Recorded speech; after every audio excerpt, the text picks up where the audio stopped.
മധ്യപ്രദേശിലേക്കാണ്. മധ്യപ്രദേശിലെ 7 പെൺകുട്ടികളെ ബലാത്സംഗം ചെയ്ത സംഭവത്തിൽ ഒരാൾ കൂടി അറസ്റ്റിൽ.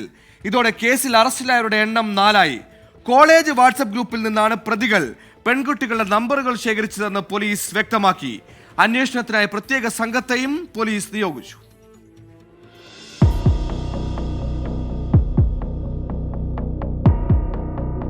മധ്യപ്രദേശിലെ സിദ്ധിയിൽ നാടിന് നടുക്കിയ സംഭവത്തിൽ ബ്രിജേഷ്, രാഹുൽ, ലവകുഷ്, സന്ദീപ് എന്നിവരാണ് അറസ്റ്റിലായത്.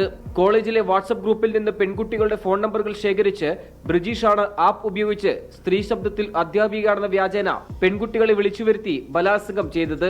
ബലാത്സംഗത്തിനിരയായ പെൺകുട്ടികൾ ഗോത്രവിഭാഗത്തിൽപ്പെട്ടവരാണ്. സ്കോളർഷിപ്പ് അനുവദിക്കാനായി ഒപ്പുവേണമെന്ന വ്യാജേനയാണ് ബ്രിജീഷ് പെൺകുട്ടികളെ വീട്ടിൽ നിന്ന് പുറത്തിറക്കാറ്. അറസ്റ്റിലായ മറ്റു 3 പേർ ചേർന്നാണ് പെൺകുട്ടികളെ വിജനമായ സ്ഥലത്തെത്തിച്ചതെന്ന് പോലീസ് വ്യക്തമാക്കി.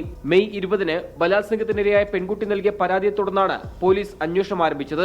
ബ്രിജീഷിനെ വിശദമായി ചോദ്യം ചെയ്തതിൽ നിന്ന് ജനുവരി മുതൽ മെയ് മാസത്തിനിടയിൽ 7 പേരെ ബലാത്സംഗം ചെയ്തു എന്ന് പോലീസ് കണ്ടെത്തി. കൂടുതൽ പെൺകുട്ടികൾ ബലാത്സംഗത്തിനിരയായിട്ടുണ്ടോ എന്ന കാര്യവും പോലീസ് അന്വേഷിച്ചു വരികയാണ്.